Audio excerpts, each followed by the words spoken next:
भृत्यार्तिहं प्रणतपालभवाब्धिपोतं वन्दे महापुरुषते चरणारविन्दम्।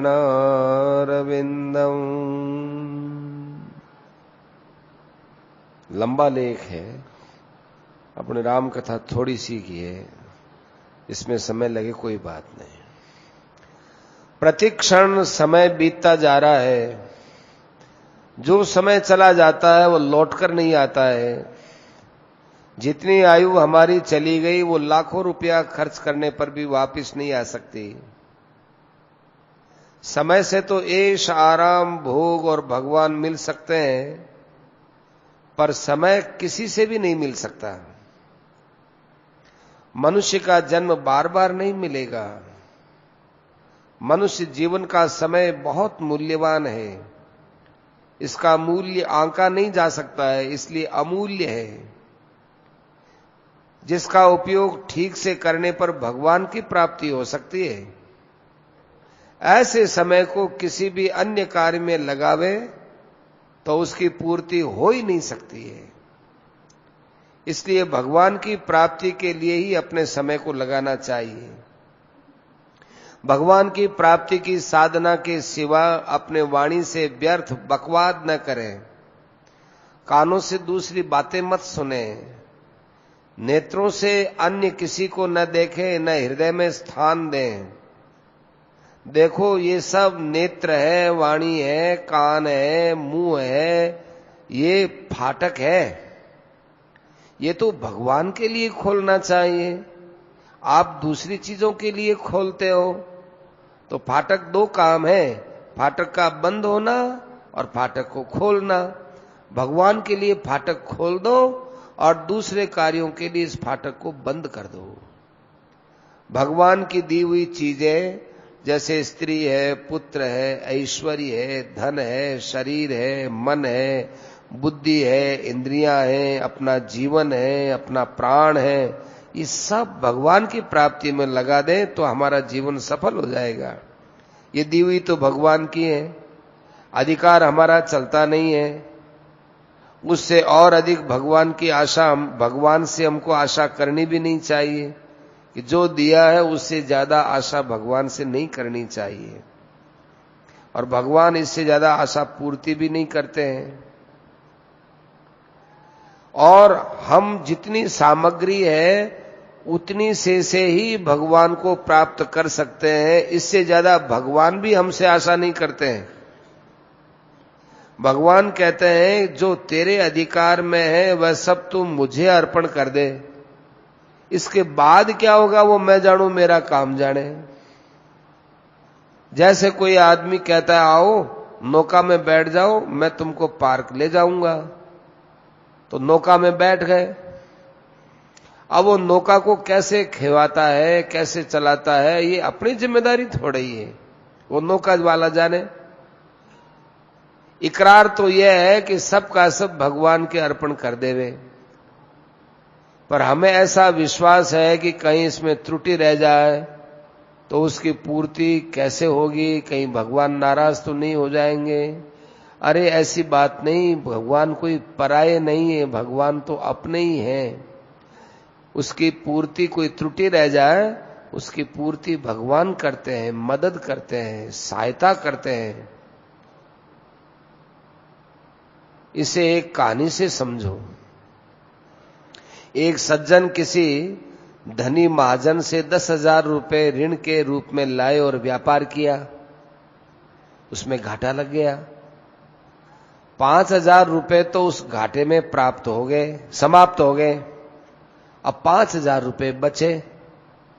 महाजन को जब मालूम हुआ कि 5,000 रुपए तो समाप्त हो गए और अब इसके पास 5,000 रुपए बचे हैं, तो उन्होंने उसको अपने विश्वासी आदमी के द्वारा कहलवा दिया कि तुम चिंता मत करना, तुम्हारे पास जो रुपए बचे हैं बस उनको तुम दे दो, तुम्हारा खाता चुकत कर देंगे, तुम्हें ऋण से मुक्त कर देंगे।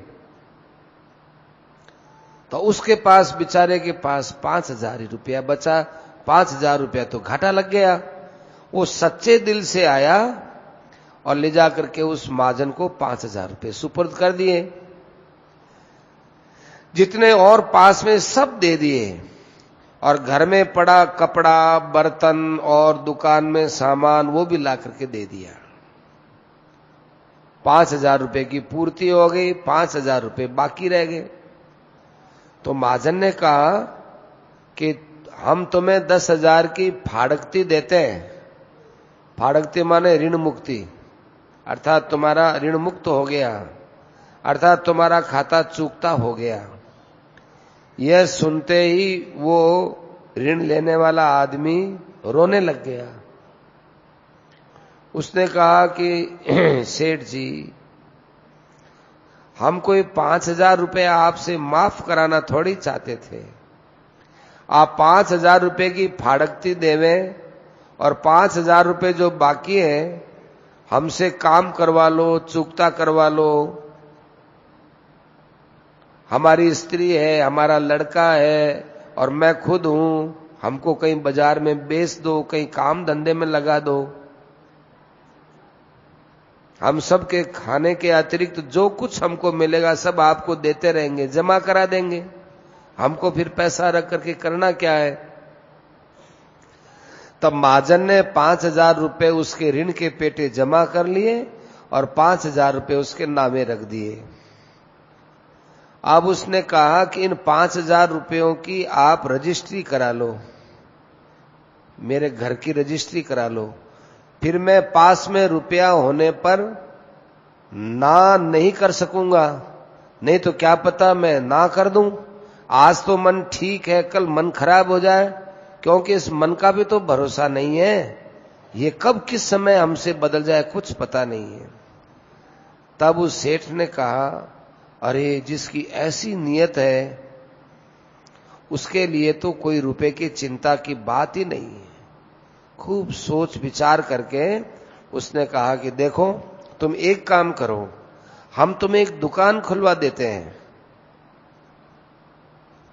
वो बोला, दुकान तो आपके पास पैसा है सेठ जी, खुलवा दोगे, किंतु यदि उसमें फिर घाटा लगेगा तो फिर मेरा काला मुंह हो जाएगा, मैं कहां जाऊंगा। 5,000 रुपये मेरे सिर वाले तो अभी उतरे ही नहीं, और नई दुकान लगा दोगे, घाटा हो जाएगा तो मेरे पर कितना ऋण चढ़ जाएगा, वो तो मेरे बेटों से पोतों से भी नहीं उतरेगा।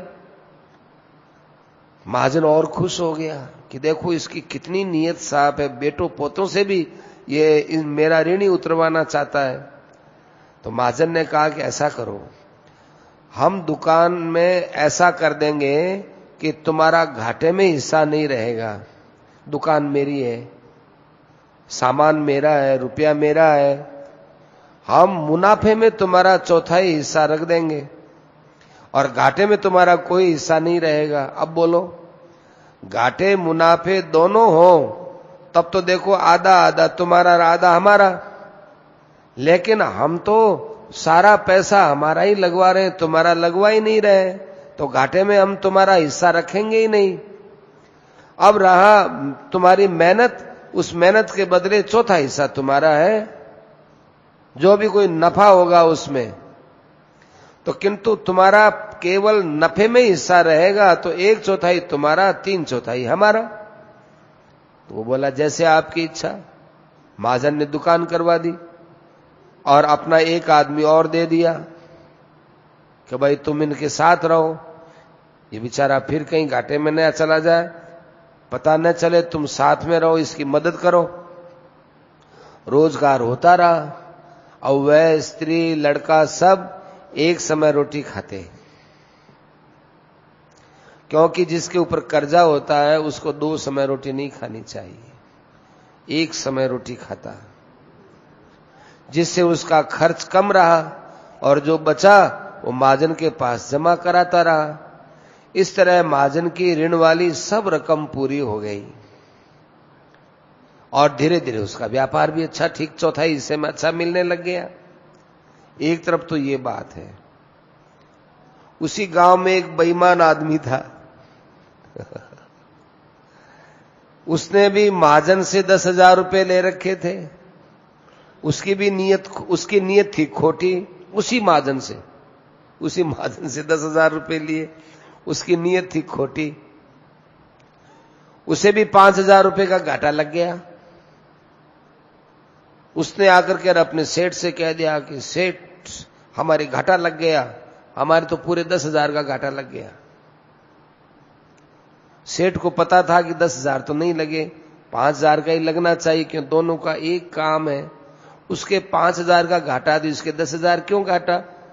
सेठ समझ गया, बोला कुछ नहीं। उसने कहा 10,000 रुपए का घाटा लग गया, 10,000 रुपए आप और लगाएं तो पहले के 10,000 रुपए आपको मिल जाएंगे, क्योंकि हमारा फिर व्यापार बढ़ा लेंगे और फिर काम कर लेंगे। यदि आपको 10,000 रुपया लेना है तो 10,000 रुपया और दो। महाजन ने कहा भैया हमने परख लिया, हमें तुम्हारा विश्वास नहीं है। वो बोला उस आदमी को तो आपने नई दुकान करवा दी, 50,000 रुपया आपने लगाया, उसमें उसका सिर भी रख दिया, और हमको आप 10,000 रुपया नहीं दे सकते। बोला भैया उसकी नीयत अच्छी है, नीयत को पैसा दिया जाता है, व्यापार को पैसा नहीं दिया जाता, नीयत को दिया जाता है। वह बोला हमारी नीयत तो बहुत अच्छी है, उससे भी बढ़िया है। वो बोला जो अपनी नीयत बढ़िया बताता है उसमें थोड़ा देखना पड़ता है, तो जो तो बढ़कर, लेकिन खोटी और खोटाई में बढ़कर है तुम्हारी नीयत। उसने तो अपने घर में जो कुछ था सब लाकर बिना मांगे रख दिया, हम कहां से लाकर के दें, हम गरीब आदमी, हमारा तो सब खत्म हो गया, घाटा ही लग गया, तुम और दो हमको। महाजन ने कह दिया नहीं मिलेगा, उसको 1 पैसा भी नहीं दिया। ये तो हम आपको दृष्टांत एक कहानी सुनाए, अब इसको समझिए कि इसका अर्थ क्या है। बेईमान के लिए तो यह उत्तर है, आए थे कुछ लाभ को, खोए चले सब मूल, फिर जाओगे सेठ पर पल्ले पड़ेगी धूल।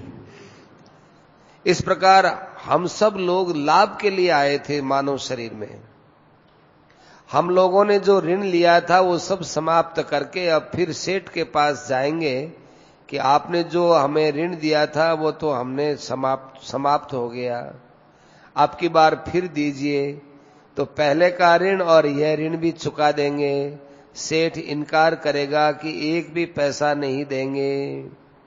तो इस संसार में जो दूसरों के धन पर कमर कस करके मजे से खर्च करते हैं वे बेईमान आदमी हैं। उनको फिर इस संसार में मनुष्य का शरीर मिलना संभव नहीं है। मनुष्य का जो शरीर है, इसका जो जीवन है वो असली धन है। इस मनुष्य शरीर को पाकर के जो जीवन धन को अर्थात समय को बर्बाद करता रहता है, भोग विलासों में ही पड़ा रहता है, बर्बाद करके फिर जमराज जी के सन्मुख खड़ा होता है, कहता है कि मुझे दोबारा शरीर दो। यमराज कहेंगे मूर्ख, जो तुझे दिया उसे तूने मिट्टी में मिला दिया, अब दोबारा मांगते हुए तुझे शर्म नहीं आती? तो फिर मांगने के लिए आ गया, जाओ हम तुमको मनुष्य शरीर नहीं देंगे, तुझे तो घोर नरक यातना भोगनी पड़ेगी। जो मनुष्य संसार में आकर के बस खाओ पियो मौज उड़ाओ, ऋणम कृत्वा घृतम पिबेत, उधर से ले लो उधर से ले लो, ऋण वगैरह ले लो और घी पियो और मौज करो, चारवाक के सिद्धांत को स्वीकार करते उनकी बड़ी दुर्दशा होती है। संसार में जो आदमी अपने लाभ से अधिक खर्च करता है उसमें बेईमानी के लक्षण होते हैं। जिसे महाजन की रकम खर्च करनी नहीं है, चाहे भूखों मर जाए, उसकी नीयत ठीक है। जो मन में ऐसी धारणा कर लेवे कि आप प्रतिदिन 5 रुपए का रोजगार होता है तो उससे अधिक खर्च नहीं करेंगे, हमारे पास इतना ही है तो क्यों किसी से ऋण लेवें, क्यों अपने पर चढ़ाएं।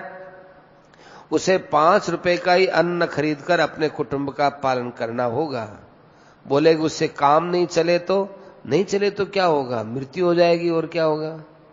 किंतु वह मरना भी मुक्ति को देने वाला है और भगवान मरने नहीं देते, ऐसा विश्वास रखिए। इसकी एक बड़ी सच्ची घटना सुनाते हैं। चित्रकूट में एक संत थे, उनका नाम था श्री रामनारायण जी ब्रह्मचारी। वे अपना भजन ध्यान करते और आजीविका के लिए उनके पास में खेत था, 2 बैल थे, 1 गाय थी। गाय और बैलों को खेत में चराते, तथा खेत बोते बैलों से, उसमें जो कुछ घास आदि होता वो गाय को खिला देते, बैल को खिला देते, और अन्न से अपने शरीर का निर्वाह करते।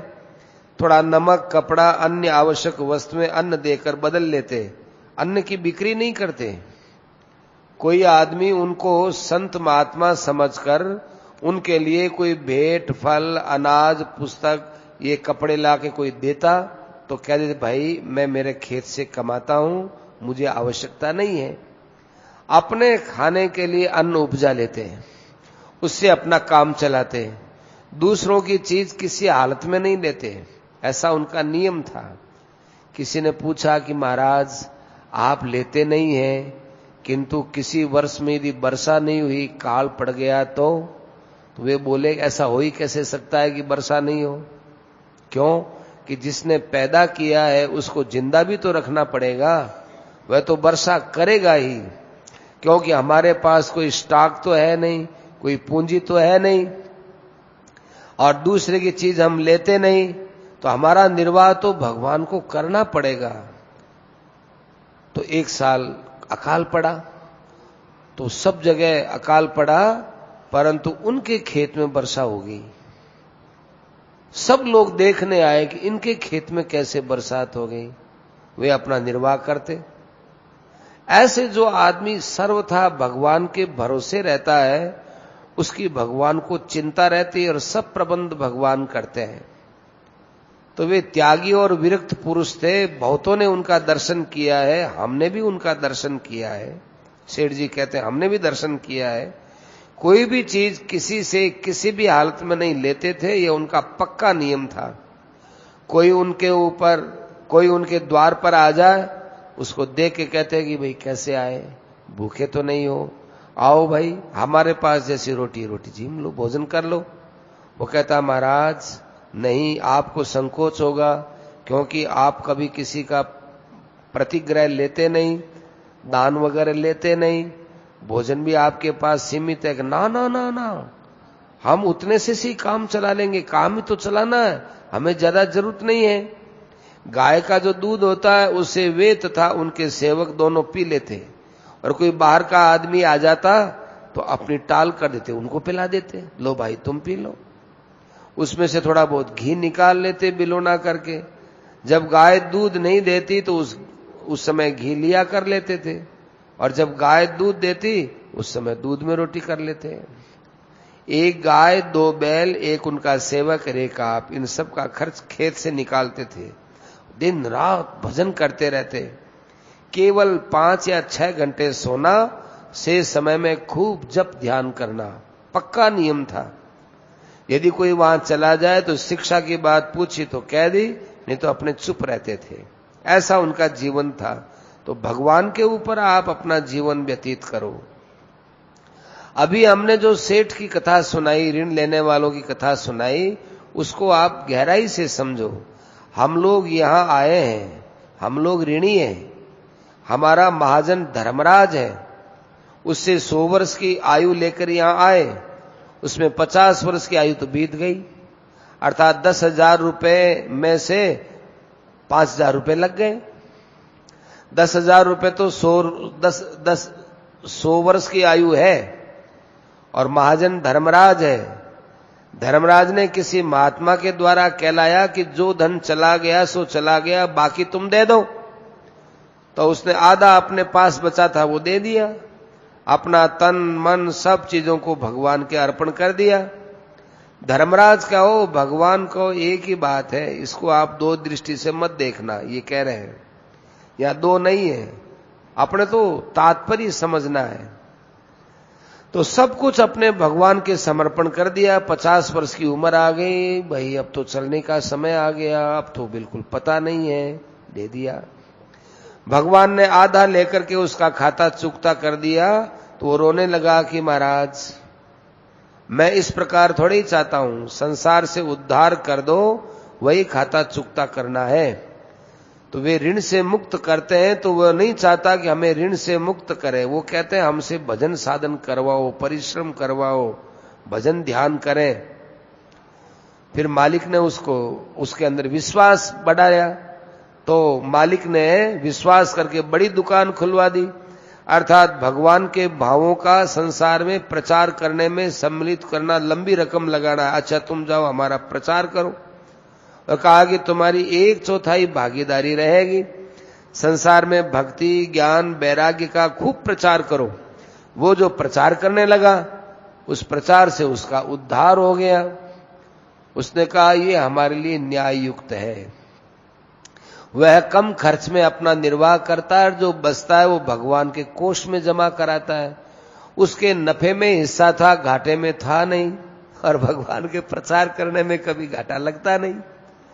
जो आदमी परोपकार में अपना जीवन निष्काम भाव से लगाता है, उसे केवल नफा ही होता है, घाटा तो होता ही नहीं। नेहाभिक्रम नाशोस्ति प्रत्यवायो न विद्यते स्वल्पमप्यस्य धर्मस्य त्रायते महतो भयात्। निष्काम भाव का जो आरंभ है उसमें कभी निराश नहीं होना चाहिए। उसमें उल्टा पाप भी नहीं लगता, घाटा भी नहीं लगता। थोड़ा भी निष्काम भाव का पालन हो जाए तो महान भय से तार देता है। तो उसके 5,000 रुपए की पूर्ति हो गई। जो 50 वर्ष में होनी थी वो साल भर में हो गई। 6 महीने यदि डटकर साधन करे तो परमात्मा की प्राप्ति निश्चित है, इसमें संदेह नहीं है। आज पहली बार सेठ जी ने समय बांधा है। इतनी बार पढ़े ना लेख, पिछली भी पढ़े। 6 महीने यदि डटकर साधन करें तो परमात्मा की प्राप्ति निश्चित है, जो 50 वर्ष में आज तक नहीं हुई। जिनकी 50 वर्ष की आयु हो गई है और अभी परमात्मा की प्राप्ति नहीं हुई है, उनको तो अब जीवन के आगे आने वाले 6 महीनों में डट करके लग जाना चाहिए। जैसे अपने दाल रोटी खाते आए हैं वैसे ही खाते रहो, क्योंकि दाल रोटी खाकर जो बचे वह महाजन के खजाने में जमा कराओ। घाटे का काम नहीं है, हिस्सा नफे में है। करना यह है कि भगवत भाव से भरे हुए गीता, रामायण, भागवत इत्यादि ग्रंथों का भगवान के भक्तों में प्रचार करो। व्याख्यान के द्वारा, पुस्तकों के द्वारा भगवान के गुणों का, उनके चरित्रों का, उनके नाम का, उनके रूप का खूब प्रचार करो। इस काम में अपना सारा समय बिताओ। जिस समय कोई सुनने वाला न मिले तो उस समय भगवान के नाम का जप और ध्यान अपने अंदर बैठ के करते रहो। नवदा भक्ति में जीवन बिताओ, 1 मिनट भी व्यर्थ मत खो। 5-6 घंटे सोने में और शौच, स्नान, भोजन आदि में जो लगता है वो तो लगेगा ही, नहीं तो आदमी जी नहीं सकेगा। अतः जीवन चलाने के लिए खाना पीना सोना चाहिए। जीना भी महाजन का ऋण चुकाने के लिए, क्योंकि शरीर निर्वाह संबंधी कर्म करता हुआ मनुष्य को भी पाप का भागी नहीं होता। गीता में भी लिखा है, शारीरम केवलम कर्म कुर्वन् नाप्नोति किल्बिषम। निराशीर यत् चित्तात्मा त्यक्त सर्व परिग्रह। किसी से आशा मत रखो, किसी से कामना मत करो। अपने तो निष्काम भाव से कर्म करते रहो, फल की तरफ कोई विचार मत करो। भगवान के भावों का प्रचार करो, बदले में कुछ आशा मत रखो। निष्काम भाव से मन बुद्धि इंद्रियां बहुत जल्दी जीती जा सकती हैं। जिसने संसार के विषय भोगों से वृत्तियों को खींच करके अपने वश में कर रखा है, चित्त को जिसने जीत लिया है, एक वक्त रूखा सूखा जो मिल जाए वो खा लेता है, और जो इंद्रियों का विषय है उसे इंद्रियों को नहीं देता है, तथा संग्रह और परिग्रह का त्याग कर दिया है। जो कुछ अपने पास बचा वो सब भगवान के समर्पण कर दिया, वो निहाल हो गया। 50 वर्ष तो फालतू बीत गए, वो तो अब हाथ की बात नहीं। अब बाकी जो वर्ष है वो भगवान के चरणों में समर्पित कर दो। अपने पास जो कुछ बर्तन, कपड़ा, गहना, व्यक्ति, सामर्थ्य जो कुछ घर में है, हृदय से आप उसको भगवान के अर्पित कर दो। अपने पास कुछ मत रखो। इसी प्रकार से अपना पुत्र, धन तथा शरीर में जो बल, बुद्धि, तेज आदि वह भी भगवान के अर्पित कर दो। ये सब चीजें हमारी नहीं है, भगवान की हैं। इसी प्रकार पुत्र, स्त्री, धन आदि सब आ गए इसमें। जैसे चौकीदार धन का रखवाला होता है, उसका मालिक नहीं होता, ऐसे चौकीदार की तरह अपने घर में रहो।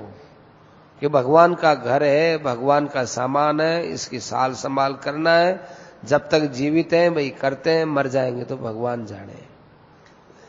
ऐसे ही शरीर के मालिक तो भगवान है, हम तो इसकी रखवाली देखभाली करते हैं।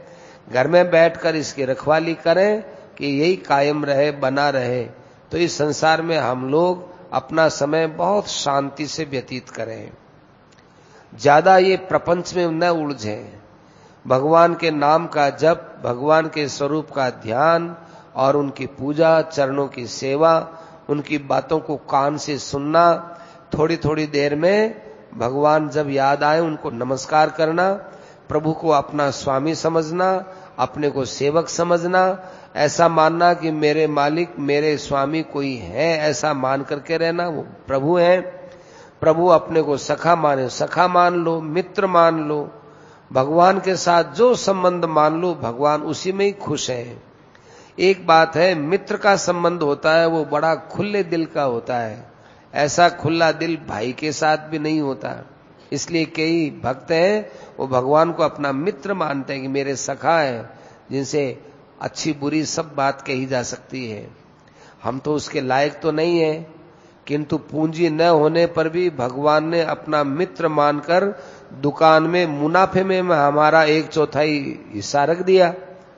अतः हमें मुनाफा लेना है और भगवान को 3/4 मुनाफा देना है, 1/4 अपने पास रहना है। इस प्रकार से कर्म करता रहे, उसका कल्याण होगा। हम सबको भगवान के लिए सर्वस्व अर्पण कर देना चाहिए। अपने पास जो बल बुद्धि उसे अर्पण करना क्या है कि अपनी शक्ति भर भगवान की प्राप्ति के लिए भगवान की आज्ञा के अनुसार साधन करना, यही उनको अर्पित करना है। अपने में जो बुद्धि है वो भगवान के अर्पण कर देना, भगवान के गुण और प्रभाव को समझ करके क्षण क्षण में मुग्ध होना, ये बुद्धि का काम है। भगवान कितने दयालु हैं। हमारे सिर पर ऋण हो गया था, भगवान ने मदद करके वो ऋण माफ कर दिया। हमारे पास तो रोजगार के लिए पूंजी भी नहीं थी, भगवान ने हमारा एक काम खोल दिया। तो अब भगवान को मुनाफा में क्या करो कि भगवान का खूब नाम जपो, भगवान का ध्यान करो और भगवान का स्मरण करो। ये भगवान को 3/4 हिस्सा मुनाफा देना है। दूसरा, एक बेईमान आदमी की हमने कथा सुनाई थी। तो बेईमान ने आकर कहा कि आपने इसको तो अपना फार्म तक सौंप दिया और मुझको आप सौंप देते तो मैं न जाने कितना आपको कमा के देता और मैं ऋण से मुक्त हो जाता और आपको भी दे देता। उसने कहा तुम बेईमान आदमी हो। हाँ, एक बात और बीच में छूट गई। उस सेठ ने उसको पहले एक अलग दुकान करा के दी, 1/4 हिस्सा दिया। फिर करते करते वो मालिक इतना खुश हो गया उसकी ईमानदारी से कि 1/4 हिस्सा देता रहा और पिछला भी उसने सब माफ कर चुका दिया। तो उसने अपने दुकान में उसको हिस्सेदारी दे दी, खास निजी दुकान में, और फिर उसका फार्म भी उसी को ही सौंप दिया। तब वो बेईमान आदमी आया, अपना फार्म भी सौंप दिया। आप मुझको सौंपते, आपका सारा ऋण भी दे देता और न जाने कितना आपको वो मुनाफा कमा के देता। उसने कहा भैया मैं जानता हूं तुम बहुत बेईमान आदमी हो, तुम्हें फार्म नहीं सौंप सकते। वो कहता है आप तो नहीं सौंपते, किंतु मैं आपका फार्म डाल लूं तो आप क्या करोगे? हम आपके नाम से फार्म डाल लेंगे। तो उसने अपने फार्म पर भगवान का नाम डाल लिया। भगवान की दुकान है, माला लेकर के बैठ गया, राम राम करता रहा और बोला फार्म या दुकान तो हरिनारायण की है। बोले आप क्या करते हो? बोला हम तो भगवान के गुमास्ते हैं, दुकान भगवान की है, भगवान पर निर्भर है, ये दुकान भगवान की है। अपने को भगवान का भक्त सिद्ध करके और लोगों को धोखा देना शुरू कर दिया। लोग कहते अरे ये तो माला फेरता है, भजन करता है, तिलक छापा लगाता है और बड़ा जो है भला आदमी है। तो लोग विश्वास करते गए और उसको कह ले भाई इतना रुपया हमसे ले लो, इतना रुपया हमसे ले लो, इतना रुपया हमसे ले लो। अब वो अपने को बड़ा धर्मात्मा, लंबी चौड़ी बातें करे, भगवान का भक्त सिद्ध करे, जाए वहां राम राम राम राम राम राम करे, तो संसार में नाम और सत्संग की ओट में सत्संगी और भगवान का भक्त कहलाकर लोगों को धोखा देता है। ऐसे वो करने लगा। तो ऐसा जो आदमी होता है वो घोर नरक का रास्ता लेता है। तो ऐसे बेईमान और धोखेबाज को भगवान बहुत ज्यादा दंड देते हैं कि तुमने हमारे नाम से लोगों को लूटा, हमारे नाम से धोखा दिया, तुम तो वैसे ही धोखेबाज, और फिर इस नाम से हमको लोगों को धोखा दिया। जो वास्तव में भगवान के भक्त हैं, भगवान उनका उद्धार करते हैं, और जो इस प्रकार से चलते हैं उनको भगवान बहुत कड़ा दंड देते हैं। और जो भगवान को मान करके चलते हैं वो जल्दी उद्धार होता है। जो आदमी अपना सर्वस्व और अपने आप को भी भगवान को सच्चे दिल से अर्पण करता है, उसका थोड़े समय में उद्धार हो जाता है। अपने हृदय से समझता है कि ये सब चीजें भगवान की हैं, मैं भगवान का, भगवान मेरे अधिकार में जो स्त्री, पुत्र, रुपए, धन, ऐश्वर्य, मन, बुद्धि, इंद्रियां, जो बल, जो शक्ति है, वो सब के ऊपर भगवान का अधिकार, मैंने भगवान को अर्पण कर दिया। तो अब उसके द्वारा जो कुछ होगा वो भगवान के लिए ही होगा। ऐसा भक्त होता है, वो भगवान का सच्चा भक्त होता है। भगवान सच्चे भक्त का विश्वास करते हैं, उनका उद्धार करते हैं। जो आदमी निष्काम भाव से कर्म करता है उस क्रिया का कभी नाश नहीं होता, वो कायम रहती है, और उसका उल्टा परिणाम अर्थात घाटा भी नहीं होता। उसको कोई बाध्य नहीं करता कि ये काम तुमको करना ही पड़ेगा, जो काम किया गया वही बहुत है। तो ऐसे निष्काम कर्म का थोड़ा पालन भी महान भय से तार देता है, सब प्रकार से ऋण से मुक्त हो जाता है। इस प्रकार 50 वर्षों में जिस कार्य की सिद्धि नहीं हुई 6 महीने में हो जाती है। हम तुमको एक बात बताते हैं, साधक प्रातःकाल 4 बजे उठ करके स्नान वगैरह करके एकांत में यदि यज्ञोपवीति हो, माने जनेऊ हो, संध्योपासन गायत्री का जाप करें। और जिनके लिए माने स्त्री है, शूद्र है, जिनको यज्ञोपवीत का अधिकार नहीं दिया है, वे अपना आसन लगा करके और बैठ करके पूर्व की तरफ बैठ करके फिर भगवान के नाम का जप करें, भगवान के स्वरूप का ध्यान करें, भगवान की मानसिक पूजा करें, गीता रामायण आदि का अर्थ सहित पाठ करें और व्यवहार करें तो सबके अंदर भगवान का भाव समझते व्यवहार करें। ये हम आपको बहुत उच्च कोटि की साधना बता रहे हैं। प्रेम में मुग्ध होकर श्रद्धा विश्वास पूर्वक गुप्त रूप से मन से जाप करे। किसी को कहे नहीं कि मैं इस मंत्र का जाप करता हूं या करती हूं और ये इतना मुझे लाभ हुआ, ये हुआ, किसी से मत कहो। विश्वास पूर्वक गुप्त रूप से मन से जाप करें, भगवान का ध्यान करें। कौन से भगवान का ध्यान करते हैं, अपना इष्ट कौन है ये भी आप मत बताओ। भगवान का गुण, प्रभाव, तत्व, रहस्य जितना आप जानते हैं उतने का आप मनन करें। इस प्रकार से भगवान से प्रार्थना करें, हे भगवान, ब्रह्मा, विष्णु, महेश, सूर्य मंडल, तारा, जो कुछ ये सब आप ही है। आप ही परम ब्रह्म है, परम धाम है, परम पवित्र है, शाश्वत है, अविनाशी है, सर्वव्यापी है। हे प्रभु, मैं सब साधनों से हीन हूं, मैं कुछ नहीं जानता हूं, मैं महान अपराधी हूं तथा आपसे यही चाहता हूं कि आपके ऋण से मुक्त हो जाऊं। इतने होने पर भी मेरे ऊपर आपने बड़ी भारी दया की और कर रहे हैं। मेरा विश्वास करके आप मेरा परम हित कर रहे हैं। यह साधन तथा और जो कुछ भी होता है वो सब आपकी कृपा से होता है नाथ, मेरे से कुछ नहीं बनता है। आप ही आश्वासन देकर बार बार हिम्मत बंधा देते हैं, तब हम ये साधन कर लेते हैं। बस नित्य निरंतर आपका भजन ध्यान बना रहे और आपके ऋण से मुक्त होता रहूं। आप में मेरा प्रेम है, परम श्रद्धा है, ये बार बार बढ़ता रहे। हे भगवान, हम आपसे यही चाहते हैं, यही हमारा असली धन है।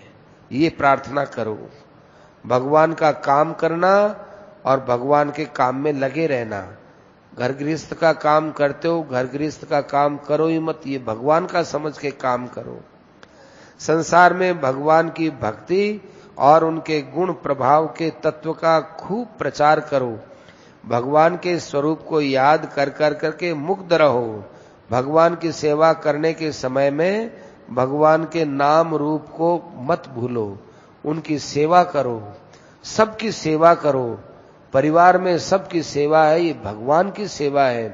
घर में बड़े बूढ़े, माता पिता, सास ससुर, दादा ससुर, दादी सास, ये जो बड़े बूढ़े हैं इनकी सेवा करो।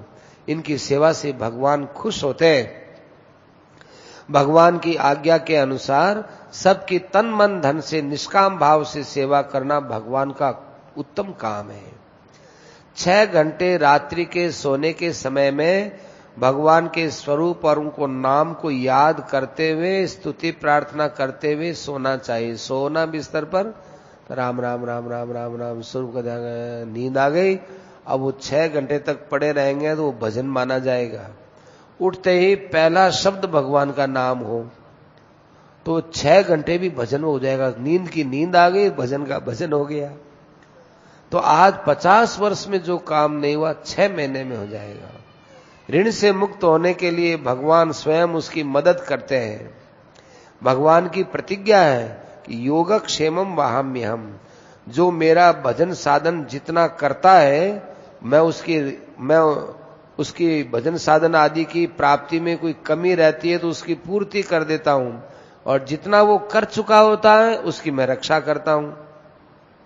आपको जो 2 दृष्टांत दिए, एक तो अच्छे पुरस्कार, एक दंभी और पाखंडी का, इन पर आप विचार करो। संसार में भगवान के नाम या सत्संग की ओट में जो दंभ पाखंड करते हैं और कहलाते हैं कि हम सत्संगी हैं तथा उस सत्संग से मुक्ति भी हो जाती है और वो अंदर ही अंदर धन भी चाहते रहते हैं, ऐसे लोगों को मुक्ति मिलनी तो दूर घोर दंड मिलता है।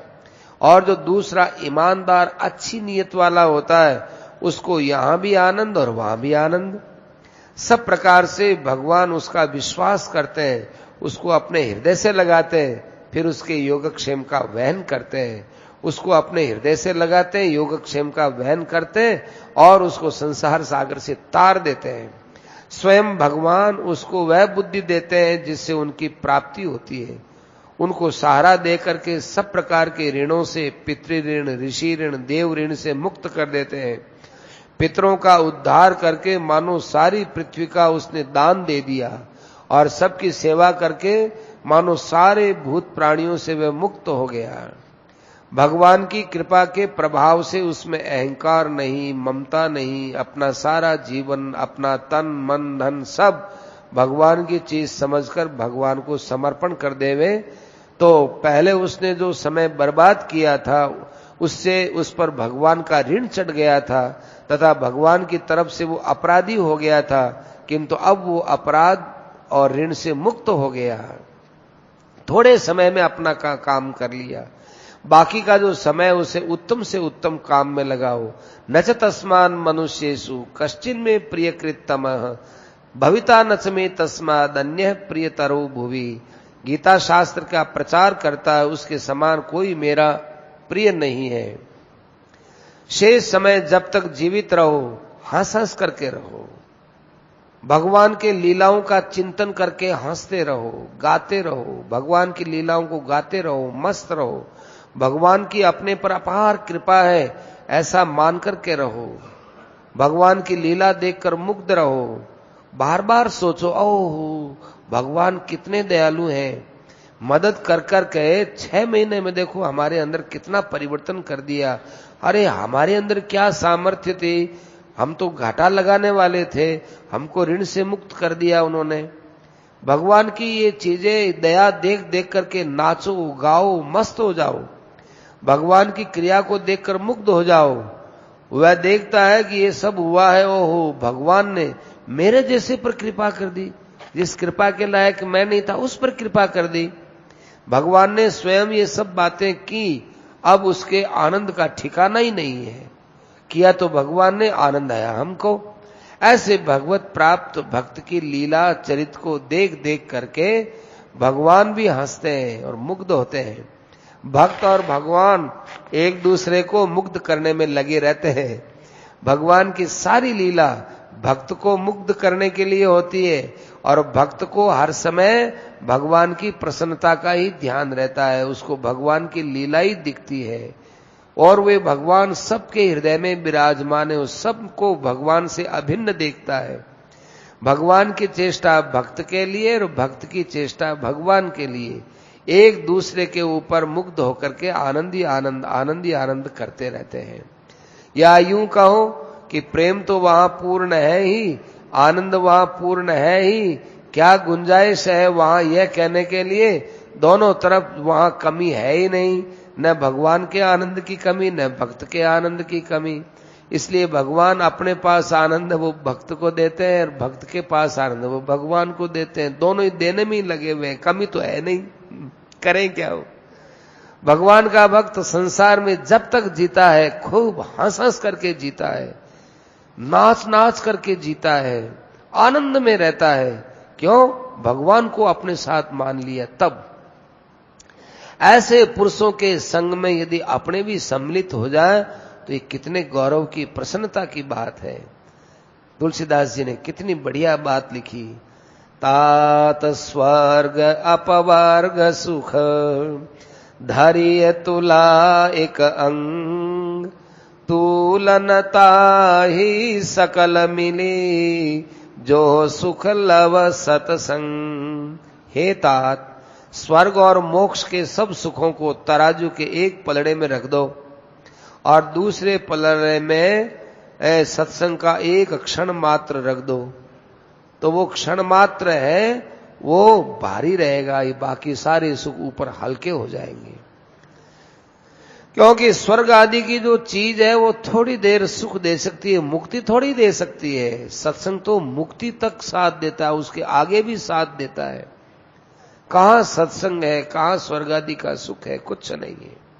अब रही मुक्ति की बात, तो जीता हुआ मुक्त है वो जीवन मुक्त है। अब जीवन मुक्त हुआ जो सत्संग के अंदर एक अलौकिक आनंद लेता है वो बात ही अलग है।